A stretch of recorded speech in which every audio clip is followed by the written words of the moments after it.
Live. Hello, everybody, and welcome to our October Lunch and Learn. Today I am joined with Yvonne, our environmental scientist from Protect PT. Hi, everyone. Yep, sorry, I was clicking some buttons. And she will be walking us through today through a radon and talking about the harmful effects of radon and how to help mitigate it from your homes during these winter seasons. I'm going to pass it over to Yvonne. Hello, everybody. So we're doing a webinar here about radon in October, right before Halloween, because radon is truly scary. However, we're going to talk about ways that you can protect yourself from it. I'm Yvonne Saravaku. I work as the environmental scientist here at Protect PT. We do have programs here concentrating on radon, and I am a certified radon tester. So I've received training through the PADP about radon and the problems with it and how to test for it. So I'm going to share today with you what I have learned and share with you information that will help you protect your family from lung cancer. So who is Protect PT? So this is us. We are a group of folks who work in Protect Penn Trafford area. It's a nonprofit organization that was started a little over 10 years ago. We're dedicated to ensuring residents' safety, security, and quality of life. And we do that by engaging in education and advocacy around economic, environmental, and legal rights of the people. And we primarily work in Westmoreland and Allegheny counties in southwest Pennsylvania. The woman in the center of this picture, that's our founder. She's basically a local parent who started this organization when she was concerned about environmental impacts on her family. So there's contact info if you ever want to contact us about any of our work. But let's get into it. So, what is radon? So, radon is a naturally occurring radioactive element. It just exists in the rocks and the soil, and it usually exists as a gas. It forms from the decay of uranium. So, first you have uranium, and then those atoms decay and they turn into radon. And the one of the main problems with radon is that you don't know if you're being exposed to it. It has no color, it has no odor, and it has no taste. So there's not really a way for our human bodies to detect it, even though it impacts our human bodies. It is a known carcinogen. And the little image on the right shows basically the kind of decay chain of radon. And in those little boxes, if they're big enough that you can read them, it shows you what the half life of each one of those elements is. So if you have a bunch of uranium in about 4,500 million years, half of the uranium will turn into radium. And if you have a bunch of radium in about 1,600 years, half of that radium will turn into radon. And the thing I want to point out is that from that point on, the half lives are much, much shorter, right? And this is one of the reasons that radon is such a problem, because as it decays into these other things, right, as radon turns into polonium, and then polonium turns into lead, and then lead turns into bismuth, they release radiation. So the kind that those daughter products, what we call them, release is either alpha or beta radiation. And that radiation has a lot of energy in it. It can impact your cells, and that is the problem. And they break down pretty quickly. So as they're breaking down, they're pinging off all that radiation. So that is a little background on radon. And this is the reason we are concerned about it. So, radon is the number one cause of lung cancer among non smokers in the United States. So, if you don't smoke, the number one reason you would get lung cancer would be radon. And there's approximately 21,000 radon induced lung cancer deaths every year. That's not cases, right? So I just want you to keep in mind this is kind of like the tip of the iceberg, right? Those are the deaths that result from radon exposure due to lung cancer. Underneath that, there's a whole lot more cases that happen. And this is difficult for folks because lung cancer is usually not discovered until the later stages. It's one of the cancers that's a little bit harder to find unless you're doing regular screenings. So you may not find it until it's kind of late and very hard to treat. So what we have here are some pictures to kind of break down what's going on physically. So there's a picture of, our human anatomy and our lungs. And inside of those lungs are those tiny little sacs that are called alveoli, right? And when you breathe in the radon, it ends up inside of your lungs. And if you look at that video that's playing, that is basically showing what's happening to your lungs because of that radon. As it decays, it releases that radiation. And the picture is a cloud chamber. So basically, there's a whole bunch of particles floating around, and then we're injecting radon gas into there. And when the radon gas decays, it is pinging off that radiation, and it is literally just blasting into any particle that's in there. And that's what happens inside of your body. The radon is literally blasting into your cells and your DNA and breaking them up. This leads to a lot of mutations, and some of those mutations turn into lung cancer. So that's kind of the physical breakdown of what radon does inside of you. And not every radon exposure leads to cancer, right? There's a certain degree of risk associated with different levels of exposure to radon. So, how do you know how much risk you are at? So first of all, you'll notice that this table right here says radon risk if you've never smoked. That's because the risk of getting lung cancer if you smoke is much higher. Not just because of the smoking, but the combination of the radon exposure and the smoking. So, we know that there's already lung cancer risk from smoking, but if you're exposed to radon, that risk increases. But the table here is if you're not a smoker, right? So it gives you an idea of what kind of potential you have to get lung cancer at different radon levels. So we measure radon in a unit called picocuries per liter. And you'll see that it breaks down, from 20 down to 0.4 picocuries per liter, what the risk is. That's, the concentration in the air. Now, there's radon that, the radon is naturally occurring. So there's always some level of radon floating around. You'll notice that in that table, it says that 0.4 is the average outdoor radon level. And then the average indoor radon level is 1.3. So in any building, we average it all out. The average is 1.3. However, there are buildings that get much higher than that. We'll talk about that in a little bit. But you can see that if you have a radon level of around 20 picocuries per liter, that out of 1,000 people, even if you never smoked, about 36 people are expected to get lung cancer. And that's about 35 times the risk of drowning. And you can see that chart to get an idea of the risk at different levels.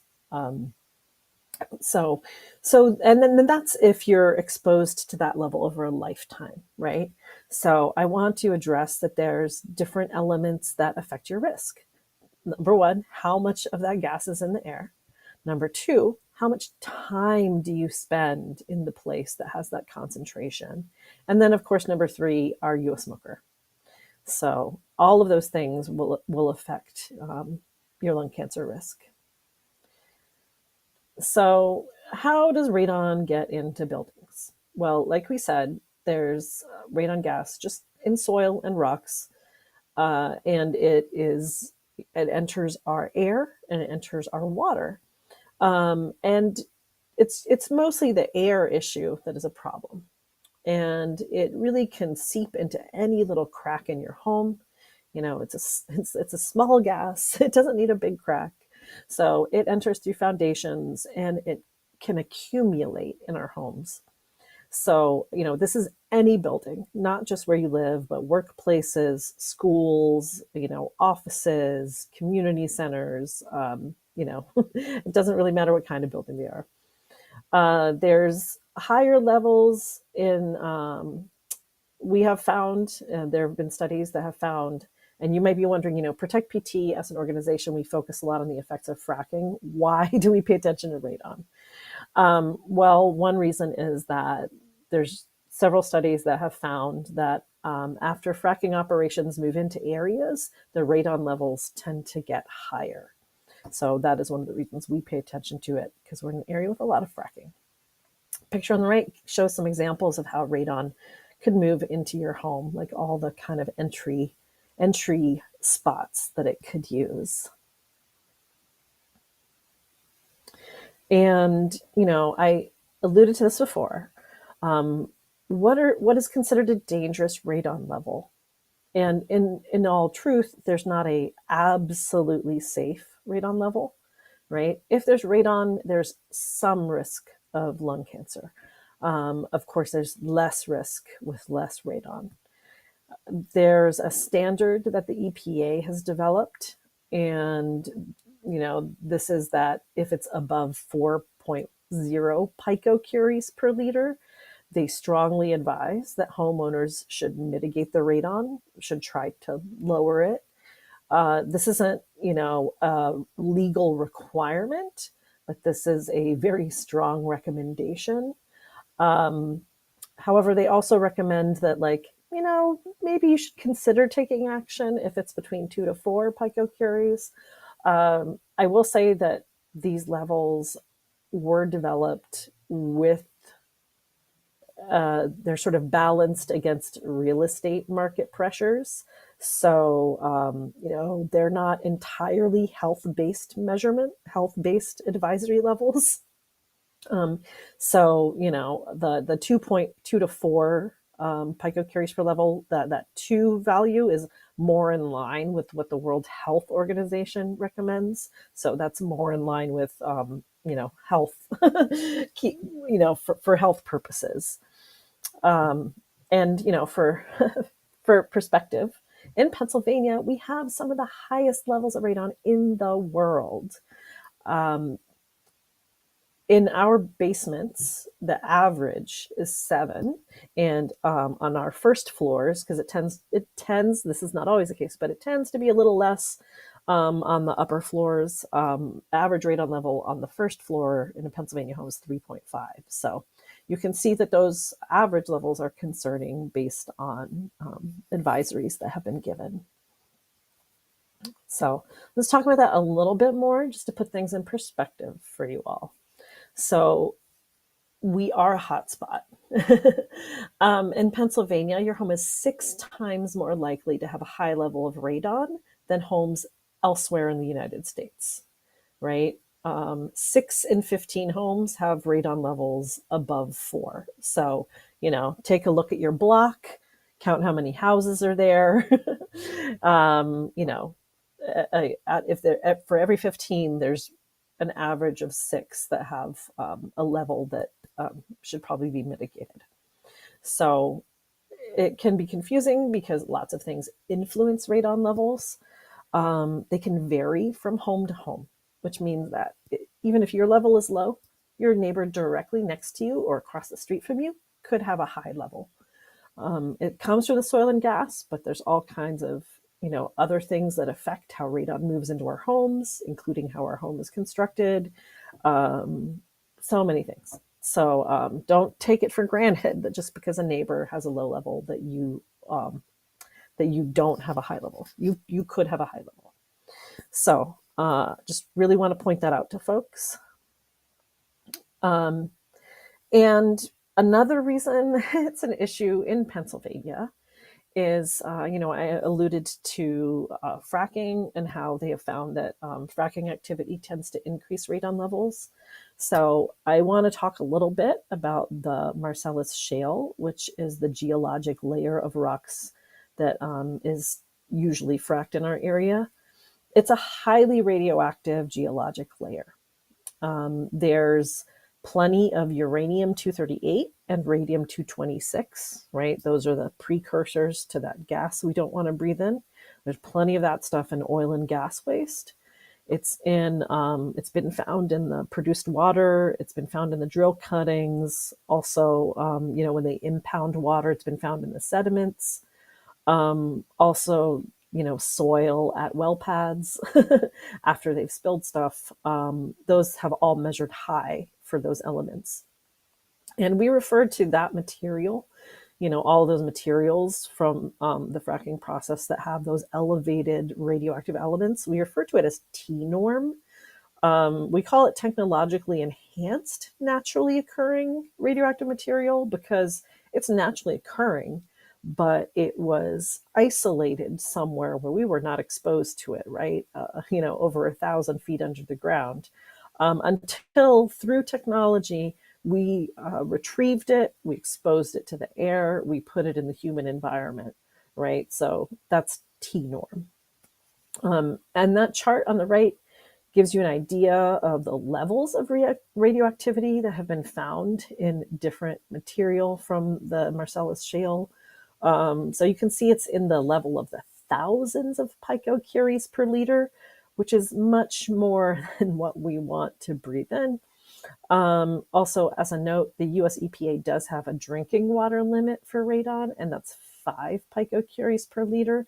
So also much, much higher than what we want in drinking water. And the map shows you basically is a map of like all of the fracking wells. It's a map of, well, not all of them, it hasn't been updated, but it is a map of fracking wells throughout Pennsylvania where those materials are being brought to the surface. And I have a little bit more information here about what those specific papers concluded. So you can see that there was a paper that looked at indoor radon in PA, and it noted that during the period that those unconventional oil and gas wells, that's the UOGD, during the period those were developed, radon concentrations throughout Pennsylvania started increasing. And that the levels were higher in counties that had over 100 drilled wells versus counties with none. There's also a Harvard paper that came out in 2020 looking at particle radioactivity in the air and noted that the closer you are to a fracking well, the more radioactivity there is in the air. It's still a relatively low number, but it does increase it. So I do have those papers after this webinar. If anybody wants them, I can definitely share them with you. And then, right, there's things that impact how much radon levels are around you. It's the content of the soil. It's what kind of activities are happening to those geologic strata. And then there's weather. Weather totally changes what kind of radon levels are occurring in your house. And we have examples of them here. So rain and storms, when the rain falls, the water becomes, starts to saturate the soil. It's hard for radon to move through soil that's saturated with water. So when that happens, your home becomes the easiest place for radon to escape the ground, right? Your home, which is sitting on the soil, creates a nice little dry patch of soil. And it's much easier to escape through those cracks than work its way through the saturated soil. Same similar thing when it's cold, right? That freezes or compacts the soil. And then with high winds can affect air pressure, right? So they can create a vacuum or low pressure. They can also create areas of high pressure. So this affects the way a gas moves, right? So will it be drawn into your house or not? That one can be very complicated. So we have radon. It poses risk, stress from lung cancer. There's various things that impact it. It's definitely something we want to avoid. So, but how do we know if we're being exposed to it, considering we can't see it, we can't smell it, and we can't taste it? You have to do testing to find out what your level is. So, we're going to talk about testing for a little while. And I do want to point out that there are really simple tests that can be done in as little as 48 hours to show your radon levels. And I do want to mention that levels can vary throughout the year, right? So your levels in summer could look different than your levels in the fall. These are things to consider when you're doing radon testing. I will say that levels tend to be higher during what we call the heating months. So the months when your heating system is running in your house or your apartment or your condo. Yeah, so they tend to be higher, basically now until the weather starts to get a little warmer. That is not always the case, but that is one way that the levels can vary a lot. Because the levels vary, longer testing periods provide a better estimate of what the level is in your house. I know that the levels in my house vary throughout the day, and they can vary from like one day to the next. So, like the levels could be in the single digits in the morning and the double digits by the evening. So, longer testing periods give you a better idea of your overall average, which is what you need to pay attention to if you really want to understand your risk. And anybody who measures radon or helps you fix it, they need to be certified by the PADEP. And they do have a web page. I think Kyle can put the link to that in the chat, hopefully. But yeah, there's a list of folks who are certified to test. But you don't have to hire somebody if you don't want to. You can test for radon. There are relatively simple kits. They look like this little charcoal canister here. It's like a little metal canister that you open up. Basically has some charcoal in it. You can buy these at hardware stores. And Kyle, if you could drop the link to this video in the chat so folks could use it as a resource later. I'm not going to play it right now, but the canisters are fairly simple. You just unscrew the lid, you set them in an appropriate place to detect radon. They usually have a little bit of guidance on that. And then you send them off to a lab, and the lab will analyze the radon levels. These are usually for shorter term tests, so between like 2 to 14 days. And they're pretty easy to use. And yeah, we're not going to watch it though. I'm going to go ahead and move on. Yeah, I shared them in chat. All good. Awesome. Thanks, Cal. So in addition to the tests that you can do yourself, we as Protect PT, we can also help you test for radon, and our program is free. There's also other certified radon testers throughout Pennsylvania. They do charge usually. And you can see the list of those testers on that DEP website. But we do have a program. We call it our Radon Air Monitoring Program, or RAMP. And we have two different options within there. It's run by me. Like I mentioned, I am certified by DEP to do radon testing. And depending on what option you choose, our tests usually last between 14 or 90 days. And in general, what you need in order to use the equipment and get your results is pretty basic. You need an outlet. So a power outlet that's in an appropriate place to put a radon monitor, which is not a very complicated requirement, but there are some things to pay attention to. You also need to have access to Wi-Fi. The monitors that we have send their data using Wi-Fi. And then really, they're just the size of a soup can. They're not very big. So you just need enough space to put a soup can you can plug in, and that tells you your radon levels. So let's talk a little bit more about those options. So with ramp, you can see an example of our two options here. So on the left hand side is the EcoCube.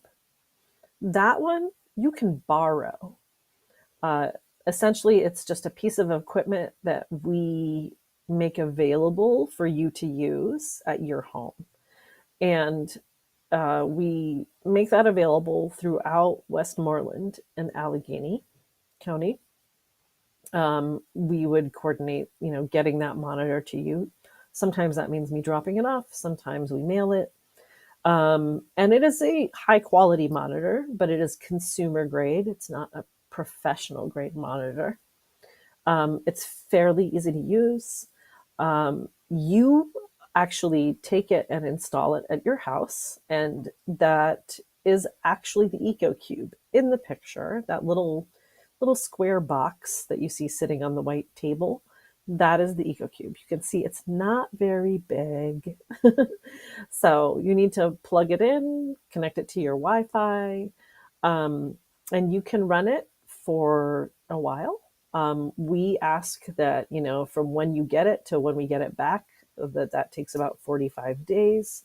So, you can install it as soon as you get it and have it running for a few weeks.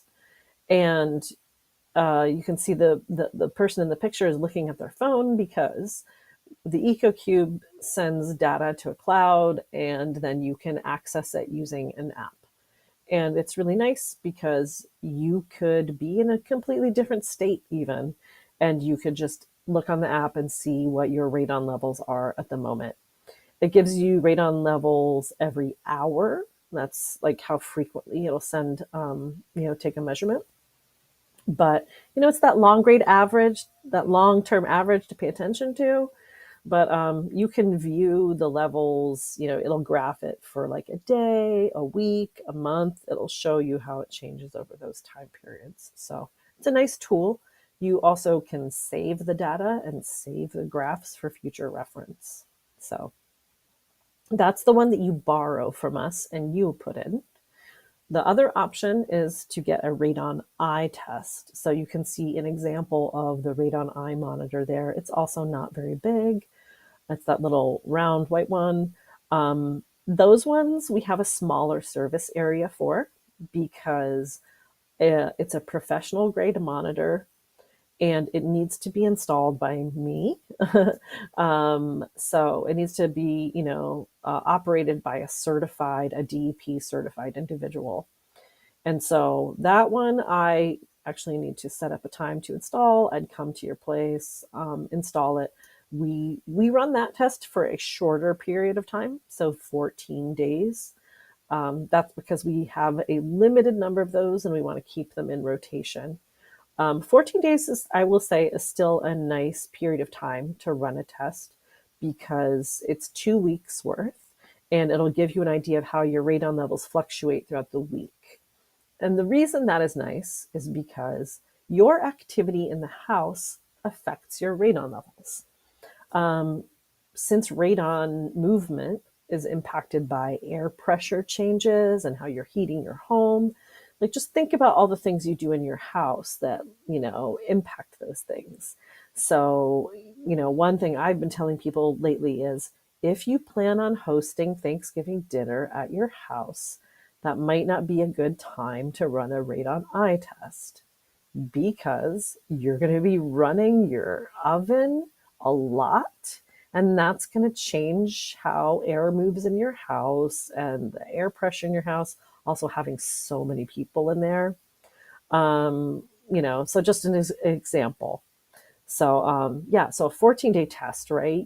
It'll take into account like your activities throughout the week, right? Your activities throughout the week might change. The way you use things in your house might change, right? You might be running your dryer on the weekend or something. So a 14-day test captures, like all the variation of radon throughout your week and provides a pretty good result. So we would install it. After 14 days of data collection, we I would come to retrieve it, and I would summarize all of your results in a report, and then you would have that report for reference. So they're two slightly different options. They both give very good results that you can use to protect yourself. But one of them requires a little bit of coordination between us. Um, and also, I will point out the EcoCube you can have for a longer period of time. So if you really want a longer test, the EcoCube is a good option. And we have information there. You can call us to sign up for a RAMP program. You can also visit our website. So maybe Kyle, in the chat, you could pop in the page on our website where people can sign up if they're interested in receiving one of these.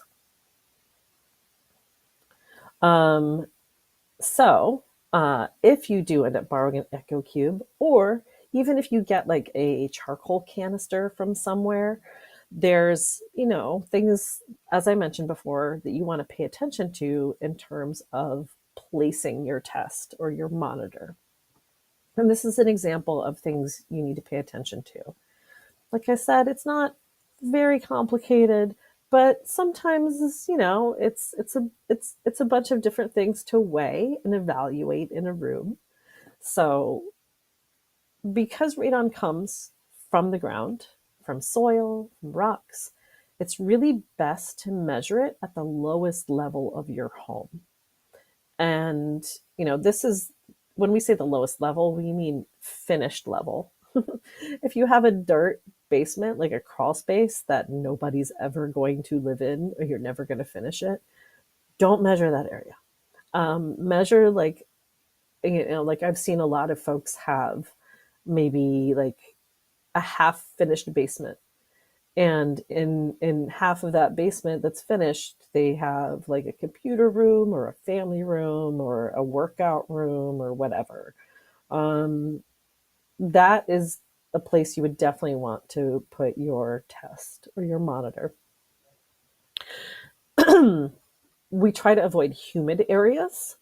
So examples, humid or like very small enclosed areas, because those aren't going to give you very good results. The humidity does impact essentially like how well the monitor can detect the radon. So that examples are closet, bathroom, obviously. Stairways are not great. Hallways, crawl spaces. Um, we just want to avoid those areas. And then another thing that will impact your results, and we try to avoid, is airflow, like having things directly blowing on the monitor. Fans blowing and air blowing makes radon plate out. That's the expression folks use.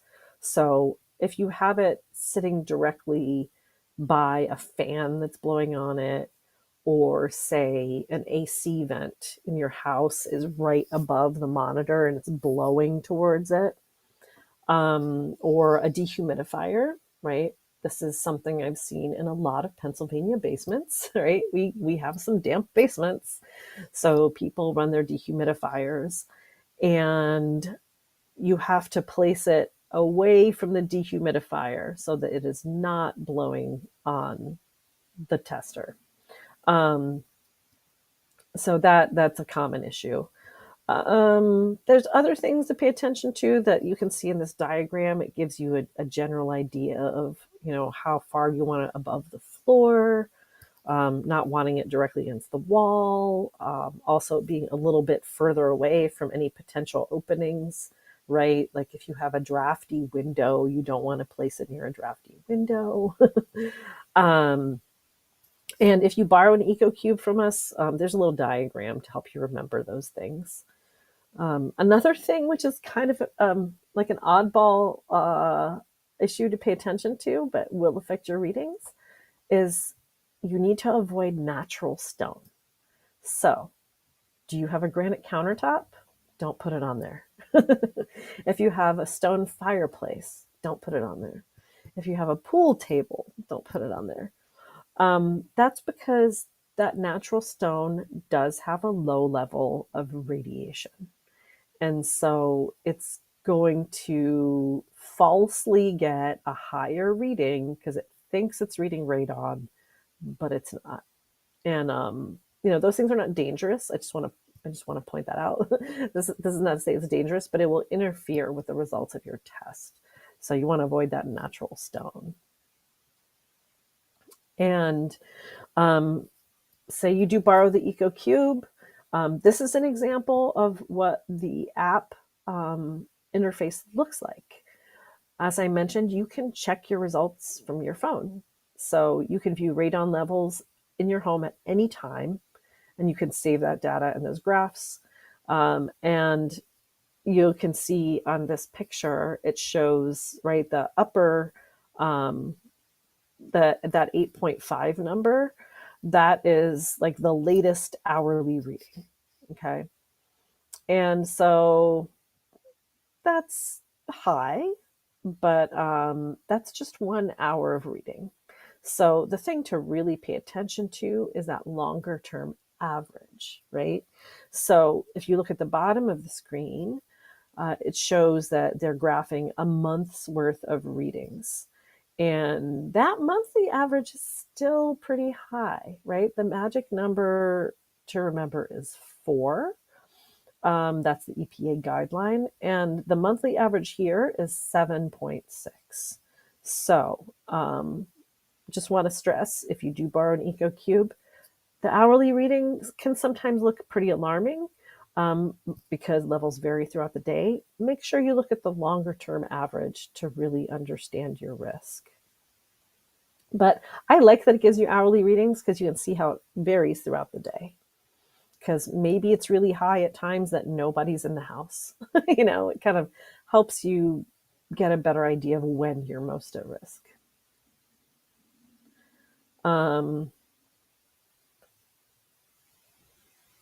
I think I just wanted to show another example of one that's below below the level, right? Like here, the 1 hour reading is 6.3, but if you look at the long-term average, it's 2.9. So the longer average would indicate that like it's not as much of a risk. It's still within that 2 to 4 value though. So you might think about, do I have a smoker in the house? Do we spend a lot of time downstairs? Do I have a child who is developing, who is more at risk of experiencing, lifelong effects? If you're in that 2 to 4 range, those are things you might question to decide, like, well, do I really want to do it? Because, because like we said, no level is safe. And I do want to talk a little bit about what the radon eye test actually looks like. So like I mentioned, this is the pro grade service. Now, I would have to place it. This one has a little bit more stringent placement and test requirements because I am obliged to observe them as a testing professional. That involves what we call closed house conditions. And it's not that complicated. It does mean you can't keep windows open during the test. So some people don't like that and they wait till it's cold and during a time of year when they don't open their windows. But a reminder, this is a 2-week test. So you wouldn't be able to open your windows. You can come and go from the house as you please. It's not like you're trapped in your house, but you just can't leave a door open, right? Like while you're outside for like 15 minutes or something, right? You just want to like use the door, close it behind you. And there's things like not running fireplaces. As far as all your appliances, you basically run them like you usually do. You just have to make sure that you're not using them in an unusual way. Like at Thanksgiving, running your oven for like 8 hours, right? And you would have some signage put up at your home. So you can see the examples of radon testing in progress. We need to put signage on all the doors just to make sure that everybody who enters and exits the home is aware that there's a radon test and will help observe those closed house conditions. And then, at the end, I give you a report. And that graph there is an example of one of the graphs that I include in a report. It gives you a general idea of how the radon levels fluctuate throughout your day. You can see at this home that the radon levels would rise a bit during the midday and then fall towards the evening. And that's actually not too terribly uncommon to see, but doesn't happen all the time. So that's the radon eye test. And right, you get a test, whether it's through us, whether you run your own little charcoal test, whether you hire somebody else, and then you decide, what am I going to do with these results? You either get results that are fine, you don't need to change anything. You get some that might be kind of on the edge, and you have to kind of weigh how your risks feel. If it's above 4, you really, really should reduce your radon. And this graph shows this picture shows an example of the basic construction of one of those radon mitigation systems. What it does is it just lowers the gas levels that are in your house. And this reduces your risk of lung cancer, right? It can't necessarily get it to 0, but it can lower it into that zone where the risk is much smaller. Now, this isn't done with a filter. You cannot use an air purifier or a filter to get rid of the radon in your house. It does not work. The way that these mitigation systems work are by basically changing the air pressure and flow within your building. And this means that not as much radon gas is entering your building. It's essentially like directed elsewhere, and piped out to an outlet above your house so that it's venting to the outside, and you're not going to be breathing it in. And they're relatively simple, like you can see here. It's mostly like a system of PVC pipe that's connected to, in this case, some kind of sump pump or sump hole underneath the foundation. It's, if you follow that PVC pipe up to the exterior of the house, you see there's an inline fan. That fan is really creating like an air draw that pulls the radon gas in, keeps it from flowing into your house. And the other picture I put in here is, I wasn't sure if anybody would be attending this that actually had a radon mitigation system on their house. So in case there was, I wanted you to be familiar with this, this little indicator that is on them.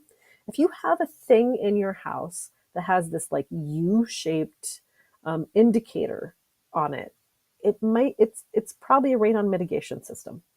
The little arms of the U are supposed to be uneven. That unevenness indicates that there is a pressure differential, and that means that the radon gas is flowing in the direction it's supposed to. If those two arms of the U are level with each other, then your radon mitigation system is not working, and it needs to be fixed. So that's the basics of what it looks like. Most of these, systems, they can get the radon gas levels to below 2 picocuries per liter. That's very common. It's not that hard for a mitigation system to accomplish. This is an example of a system, but there's different designs depending on how your home is constructed and kind of like just what the mitigator deems is going on in terms of like, the major ingress, like where that gas is mostly coming in from. So you would really have to talk to the mitigator to understand what kind of design they would use. Of course, use the certified remediation experts that the PADEP has certified, so you know that they understand how to mitigate radon properly and do it well. And with any contractor, get multiple estimates. The average, and I don't know if this is still the case because I don't know what's happened with materials, but generally it's been said that around 800 to 2,500 is a reasonable expense. I think closer to like the 2,000 level for radon mitigation. And once again, there's a link to the DEP's Radon Services webpage where you can look up the certified mitigators. Um, and I have a little bit of, it's sort of a quiz.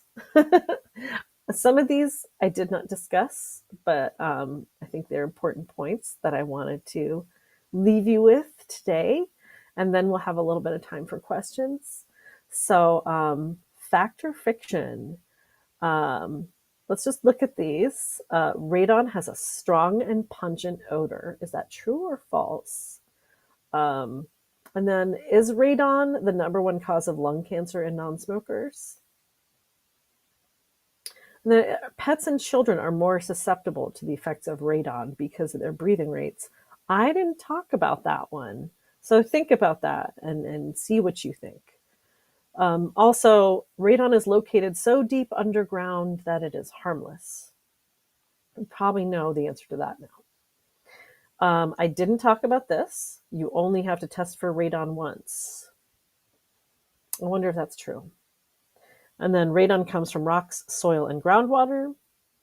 And then the last one, homes built before 1960 are more susceptible to radon problems. Now, I know we have plenty of homes in the Pittsburgh area built before 1960, but we also have a bunch that were built after that. So, what do you think? Let's find out. So, I think you guys remembered radon is actually odorless and colorless. And then it is definitely the number one cause of lung cancer among non smokers. The next point I didn't talk about, pets and children are more susceptible, and it has to do with their breathing rates, right? In general, pets and children are more susceptible to any kind of air pollution, and that is because of their breathing rates. They're basically just sucking in more air into those lungs every hour than an adult is because of that. So, and then radon emits from rocks at multiple layers of the Earth's crust, right? I talked about how it's directly under your home and it impacts it.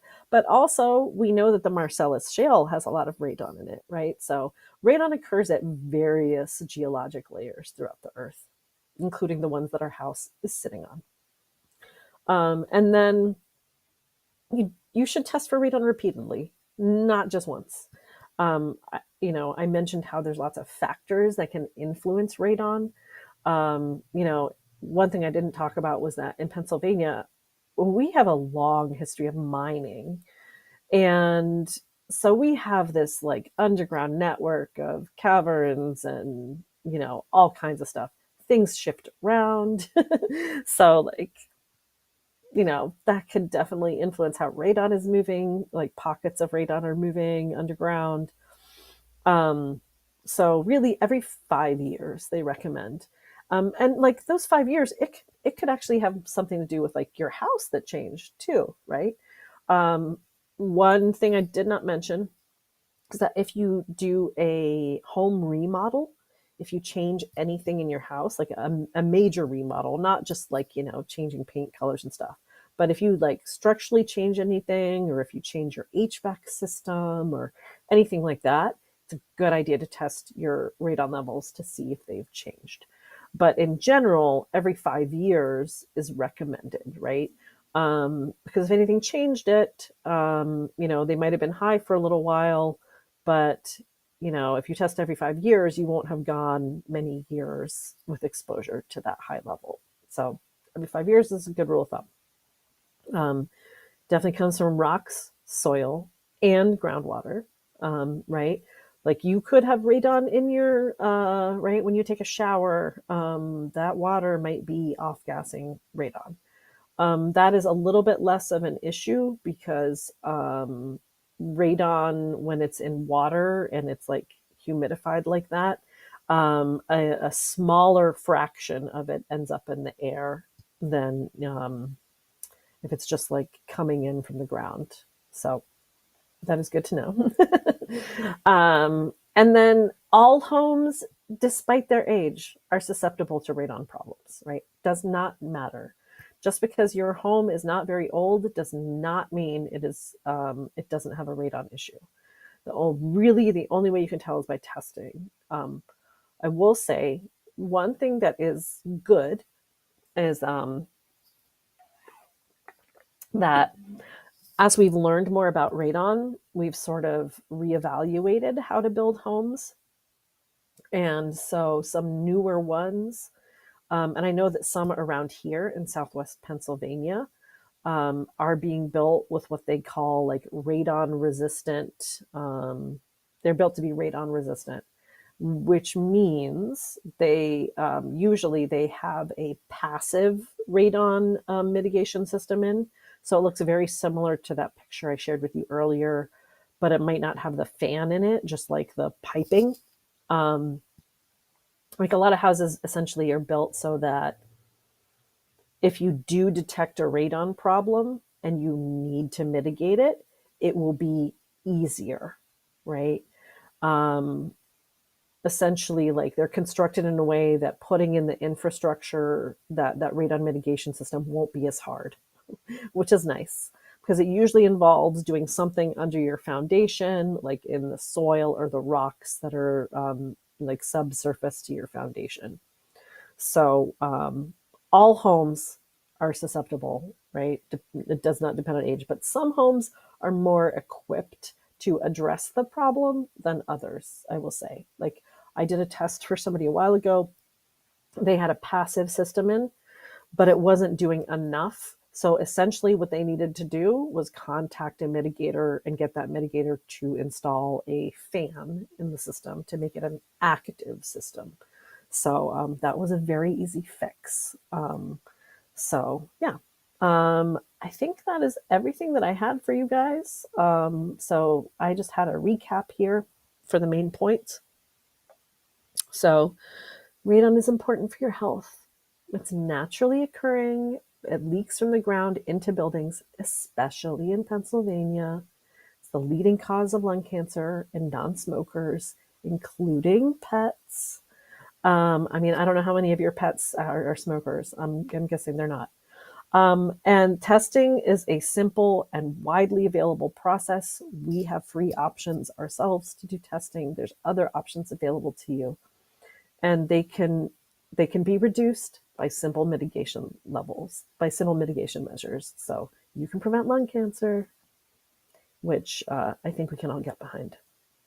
So, Kyle, that was the end of my presentation. Let's Awesome. see if we have any questions. Yeah, we do actually. I've saved them here, so I'm going to ask them to you if you're ready. Sure. Yeah, so our first question here is are you able to explain the difference between glaciated versus non glaciated areas? This person seems to be from Ohio, for example. Glaciated versus Hmm. non-glaciated areas in terms of radon? Yeah, I believe so. Oh, I'm not very familiar with that issue in Okay. terms of how glaciation impacts radon levels. Um, yeah, I mean, I know we have a history of glaciation in our area. Sure. I don't know if that impacts it. Um, yeah, that's not an issue I'm familiar with. I mean, I know how to explain the difference between a glaciated area versus a non-glaciated area, like just generally, right? In the past, during the last ice age, we had glaciers that moved through the area and kind of carved up the rock. Right? We had those large features here. And after the last ice age, they melted away and we don't have them anymore. Further south in the United States, they never had those on the landscape. But I'm not very familiar with how it relates to radon levels. So I'm sorry if that's not very helpful. Still, that was informative for me. Thank you. um, how do I find out what is under my house? What geological formations or city pipes? What tools or resources could be used to look underneath my home? That's a good question. Um, yeah, I mean, there's so let me just start this by saying the best way to protect yourself from radon isn't to find out what your geology is, it's just to run a radon test, right? That's the best way to find out your radon levels. If you are curious about what is underneath your home, like regardless of your radon levels, um, there's not great geologic surveys all the time, but there might have been a geologic survey done at your home. Um, I would contact your local borough to see if there's any kind of records. Maybe when they built the development, the developer had to do some surveys of the geology, and that would probably be the best source for finding out what's directly underneath your home. Um, Other than that, I know I've been curious to find out about the geology of certain areas, and unless there's been development there that requires somebody to survey it, a lot of the times there's just not. Yeah, there's just not. If you want to know more about infrastructure, then about like different pipes, etc. I don't know what kind of pipes you're talking about. If you're talking about utilities, then I would contact, your utility companies like 411, right? Or what's the number you call 211 before you dig? Right? Call 211 before you dig. Um, if you're curious about like if there's old mines underneath your home, there is a Pennsylvania like mine map that the DEP maintains. I know that I looked that up to find out because I was like, should I get subsidence insurance for my house? Hmm. And it turns out that like many people in the Pittsburgh area, my home is above an old mine. Um, and then as far as like pipelines and stuff, if it's like larger infrastructure, um, ultimately your borough should know what's running through the borough. So I can't think of any like real public source that you could just like look at, like a website. Yeah. Hopefully Awesome. some of that was helpful. Yeah. I can just speak from personal experience. When I bought a home about 5 or so years ago, I didn't have a radon fan, and it was below the levels required to have one. But I decided to talk to my neighbors, and they all had them installed regardless of the levels. So I installed one myself. I just figured that was a good practice, and just talking to your community as well is a great way to understand what's already happened in your neighborhood. Yeah. Yeah, And just to remind people, your neighbors' levels might be very different than exactly. yours. I Yes. do want to remind you that. Um, and Kyle, I'm curious, like, did your utilities change significantly after that? I don't actually don't know. It was within a month of moving in, so I didn't have necessarily too big of a frame of reference. Yeah. And the thing I've heard from people, like the radon fans should not use a lot of electricity. I know that's on a lot of people's minds right now, but they do not use a large amount of electricity to run. So their impact on your bill should be very low. Bills for treating lung cancer are pretty high. So, and also, they can make some noise. It depends on how big they are. Um, they're relatively quiet, but I have heard people say like, "Oh, after they put it in, I didn't like hearing it." So, that's something if you do end up having to do mitigation, like to chat about with a mitigator. All right, there were no other questions on my end. Anything else from you, Yvonne? No, I think I covered it all. If people do have questions, you can always, reach out to us. You have our phone number, which we shared earlier. You can reach me at that number. Kyle, if you could share with them my, Yvonne at Protect PT email if they don't have it already, you can always ask me questions there. And yeah, if you haven't had a radon test done at your property, you can also get them done, talk to your child's daycare center, ask them to do one, talk to the school where your child goes and spends most of their life when they're young, and ask them to do it, right? It's all of the indoor spaces that we are in, where radon can be an issue. So I would just encourage everyone to, become more aware of what radon levels they're exposed to throughout the day, and we know what levels their family is exposed to throughout the day, and see what steps you can take to reduce those if they're concerning. Thank you very much. Thanks, everyone. If you guys have any other additional follow up or anything, you can send them to Yvonne at protectpt.org, like I put in the chat there. You can give us a call, or you can email me at Kyle at protectpt.org. This will be available on our YouTube as well. So thank you all for joining. Have a good day, everyone. Thanks, everyone.